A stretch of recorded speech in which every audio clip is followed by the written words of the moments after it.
saya sudah tahu isinya apa. Kamu umurnya sekian, nanti ada penyakitnya ini, dan ketika penyakitnya ini ahlinya dari saya, alat kesehatannya dari saya, teknologinya dari saya, kamu akan jadi bangsa dungu selamanya.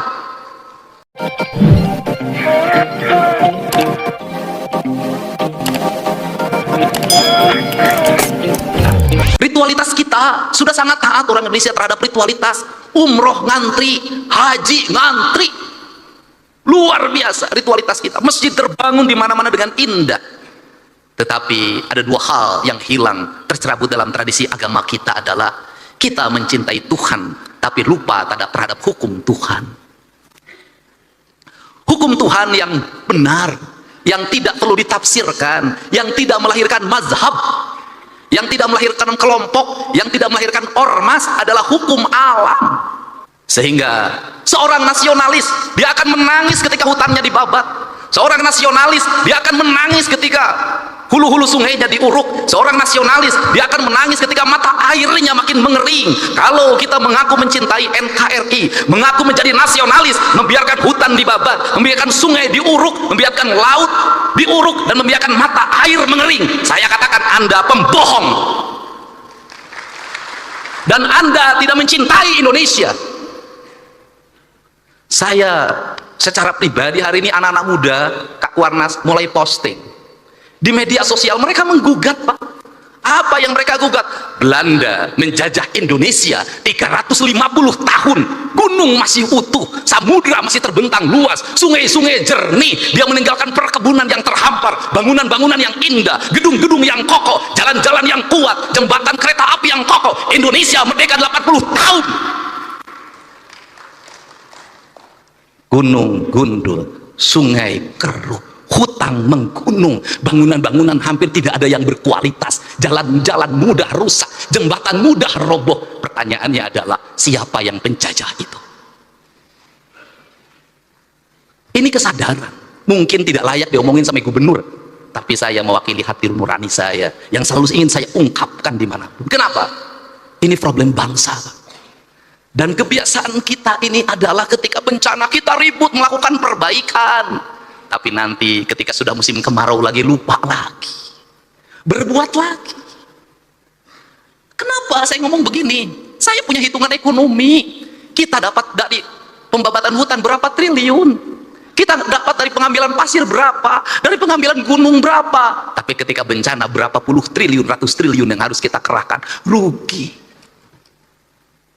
Bangun jalan di Jabar, baru bangun diinjek lagi sama Toronton yang tonasenya 40 ton, 30 ton, rugi, Pak.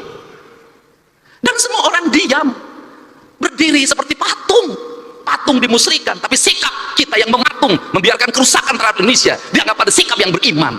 Gak bisa. Sehingga inilah yang ingin saya bangun. Gerakan pendidikan kita harus menggerakkan anak-anak kita kembali pada titik dasarnya. Dia adalah manusia Indonesia yang mencintai tanahnya. Problem anak-anak kita hari ini apa? Dia tidak mengenal tanahnya. Kenapa tidak mengenal tanah? Sejak lahir kakinya tidak pernah menginjak bumi. Pakai sendal, di sepatu, tidak pernah berlari di pematang sawah, tidak pernah berenang di sungai, tidak pernah dia berlari menuju gunung. Dia menghabiskan waktu dalam setiap hari hanya dengan gadget. Dia mengenal ikan di gadget, dia mengenal padi di gadget, dan setelah itu negara lain mengintip kita, dia kemudian mengunci kita, otak kita, mengunci otak anak-anak kita. Standarnya sebegini, orang Indonesia umurnya segini. Kenapa? Mereka sudah punya rumusan. Kenapa? Bahan baku tempenya dari saya sudah tahu itu kualitasnya, dagingnya dari saya, semuanya dari saya sudah tahu isinya apa. Kamu umurnya sekian, nanti ada penyakitnya ini, dan ketika penyakitnya ini ahlinya dari saya, alat kesehatannya dari saya, teknologinya dari saya, kamu akan jadi bangsa dungu selamanya. Saya tahu yang begini, Pak. Setelah itu permainannya dari saya, filmnya dari saya, permainannya dari saya, gambar-gambarnya dari saya, semuanya dari saya. Kita menjadi bangsa penjual, penghamba. Kita kaya, tapi posisi kita menjadi orang miskin. Kita ini bangsa kaya raya, Pak Ketua DPRD, tapi kita kayak orang miskin. Mangga diambil dan kita menyembah pada yang mengambilnya. Ini prinsip. Gerakan kepramukaan harus seperti ini, gerakan agama harus seperti ini, menjadi solidaritas kesadaran. Kenapa? Mumpung masih ada waktu. sebelum semuanya terlambat. Saya ngomong hari ini, pramuka itu kitri. Pertanyaan saya, siapa yang nanam kelapa hari ini? Tiap hari, itu dalam tradisi Sunda itu sebenarnya nggak boleh dawegan itu sakral aja, hanya untuk sesajen. Itu nggak boleh. Kenapa? Itu pantangan pamali. Saya tahu kalau yang mudanya diambil terus, yang tuanya tidak akan lahir. Akhirnya kita hari ini harga yang mahal kelapa, karena bijinya juga diperlukan untuk industri biskuit di Cina. Barang yang murah, kita ini tiap hari ngomong nanam nggak ada. Maka pemerintah Provinsi Jawa Barat tahun ini itu membuat sebuah kewajiban, seluruh bantaran sungai setelah dinormalisasi, setelah rumah-rumah kumuhnya dibongkar, maka harus tanamin pohon kelapa sepanjangnya. Saya tiap hari nanam pohon kelapa. Kenapa? Ini pohon yang paling kokoh. Kemudian nanti itu apa yang dilahirkan dari pohon kelapa itu minyak. Dulu kita di mana di Jawa Barat penghasil minyak terbaik? Ciamis. Minyak keletik. Saya tahu betul pada saat minyak keletik dikonsumsi oleh kita, dikembangkan pikiran bahwa minyak keletik itu mengandung kadar kolesterol tinggi, berbahaya bagi kesehatan. Terus itu. Yang baik itu adalah minyak sawit. Sekarang dibalik lagi, yang terbaik itu adalah minyak kelitik barat. Itu begitu. Kamu ketinggalan, yang bagus ini. Saya katakan, saya bertemu dengan orang-orang yang pinter. Dia ketawa. Apa itu? Kalian itu menuju ke tempat saya pergi. Kenapa? Kita ngikuti peradabannya orang lain sudah meninggalkan peradaban itu, dia menuju ke peradaban kita. Makanya saya berulang-ulang, kenapa saya mulai dari isu Sunda? Kenapa? Karena orang Jawa Barat itu Sunda, tadi diceritakan, pada saat Nabi Muhammad lahir, kita sudah ada Salaka Negara, sudah ada Taruman Negara, sudah ada Galuh. Artinya apa? Pada saat orang lain jahiliyah, kita ini sudah berperadaban. Dari sisi sebagai bangsa, saya sangat bangga sekali pada saat Nabi Muhammad diutus untuk mencerahkan pikirannya orang Jazirah Arab. Orang Sunda sudah punya kerajaan, orang Sunda sudah punya peradaban, orang Sunda sudah punya sistem, dan hidupnya tidak pernah berperang dan berbunuh-bunuhan. Sehingga kujang, jangan salah, kujang bukan alat perang, kujang adalah alat sistem pertanian. Bangsa Sunda tidak pernah berperang. Hidupnya menjunjung tinggi apa? Dedehan, welasan, asihan, nulung kanu butuh, nalang kanu susah, nganter kanu sieun, nyaangan kanu poekeun, saudara. Sehingga menjadi bangsa defensif. Kenapa menjadi bangsa defensif? Tanahnya sudah subur. Nggak usah, biasanya bangsa yang suka perang itu adalah bangsa yang di tanahnya kering. Dia mencari sumber energi, dia mencari sumber pertanian. Kita bangsa segala ayak, makanya gaya hidupnya si Kabayan. Kenapa gaya hidup si Kabayan? Bari ngagerek ceurik nu bubuk menang lauk. Sederhana. Kenapa jadi begini hari ini? Karena hari ini di Jawa Baratnya sudah ada keragaman orang dari Sumatera, dari Kalimantan, dari Jawa Tengah, dari Jawa Timur, semuanya hidup bersatu di sini. Maka sekarang kita berkompetisi, nggak bisa ngandelin lagi ngagerek celi. Lamun ngagerek celi mana? Celi terus kayak manajer benang ku batur alam. Makanya dirubah lagi oleh saya, harus kecekatan, tepat waktu, efektif. Dan saya contohkan di acara-acara provinsi, MC cuman pertama kesininya nggak usah. Kenapa? Menghambat waktu dan cermin orang bodoh. Kenapa cering orman bodoh? Itu jadi gubernur yang nggak ngerti apa-apa. Diukwe dititah, maju ke depan pidato aja disuruh. Yang terhormat Bapak Guru kami, persilahkan, maju kudu persilahkan, ambil kesempatan, jangan nunggu dipersilahkan. Nggak boleh lah. Efektif satu hari sekian acara. Kenapa saya ingin mengefektifkan ini? Kenapa? Karena keuangan saya efektifkan, waktu saya efektifkan, kinerja ini saya kasih tahu ke teman-teman DPR. Ini aja ada yang menarik di Pemda Jabar. Pada saat pegawainya full kerja, kinerjanya lemah. Pada saat pegawainya setengahnya yang kerja, setengahnya di rumah, kinerjanya malah lebih bagus. Kenapa itu dilakukan? Duitnya kan kita berkurang 2,458 triliun.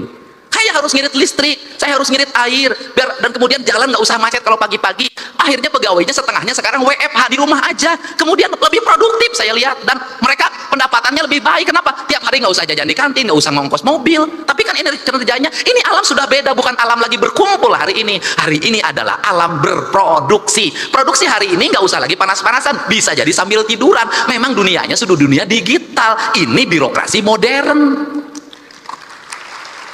Tetapi kalau untuk pendidikan dasar nggak boleh, nggak boleh. Kenapa? Kenapa? Yang dibentuk adalah karakter manusia, bukan mesin. Kalau SPJ bisa dibuat di rumah, klik kirim. Tapi pembentukan karakter nih yang Sukmaya harus belajar baca, nggak bisa. Yang diurus adalah hati, bukan mesin. Yang diurus bukan angka-angka, tapi manusia. Jadi saya tidak setuju anak SD menggunakan HP, anak SMP menggunakan HP. Kenapa? Pembentukan karakter dasar. Mereka harus tahu cara minum, mereka tahu cara makan, mereka harus bisa berlari, mereka harus bisa berjalan, mereka harus bisa bernyanyi, mereka harus bisa baca sastra, mereka harus bisa main musik, mereka harus bisa berinteraksi sosial. Kerakyatan yang dipimpin oleh hikmah kebijaksanaan dalam permusyawaratan perwakilan. Ya, harus manusia. Pada akhirnya, yang dunia digital juga ada waktunya bertemu. Kenapa? Karena rindu tak pernah tertahan. Nanti ada kangennya, pegawai-pegawai Pemda kangen berkumpul sebulan sekali bertemu. Kenapa? Karena rindu itu tak bisa hanya dengan video call, tidak hanya dengan chat. Pada akhirnya kita adalah manusia nyata, bukan manusia maya. Nah, kerangka ini harus dibangun sehingga apa? Ini tantangan buat MUI. Kalau selama ini selalu dikatakan dosa besar itu berzina, ya, judi, ya. Tapi menurut saya hari ini harus ada yang ditingkatkan. Dosa yang paling besar itu adalah merusak alam. Paling besar. Yang berzina hukumnya dirinya dan istrinya dan keluarganya. Tapi membabat hutan di Ciwidey, membabat hutan di Pangalengan, banjir lumpur, triliunan uang dikeluarkan menormalisasi Citarum, pada akhirnya tidak bermakna karena lumpur gunung masuk Citarum dan meluap. Berapa penderitaan yang dialami oleh banyak orang. Dan sebaik-baiknya manusia adalah yang bermanfaat bagi orang lain, dan seburuk-buruknya manusia adalah yang melakukan kerusakan di muka bumi. Kenapa? Karena kerusakan alam memperpendek umur bumi, bukan hanya umur dirinya tapi umur bumi, mempercepat proses kiamat. Dan sekarang kiamat mungkin terjadi karena teman saya namanya Ahmad sudah punya cucu. Dia dipanggil kiamat sekarang. Ini para bupati hadir, terima kasih. Ini penting, Pak. Jadi, apa concern kita, agama kita hari ini? Saya kemarin ketemu dengan ketua Persis, ketua Muhammadiyah, ketua NU. Saya bilang, fikih yang paling kuat hari ini adalah fikih lingkungan. Kenapa? Malu, Pak.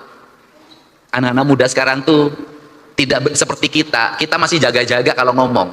Anak muda sekarang tuh berani posting, Pak, dan berani mencaci maki orang tuanya. Dia ngomong begini, kan kita malu kalau digituin. Orang Indonesia ini paling banyak berdoa, tapi orang Indonesia itu paling banyak bencana.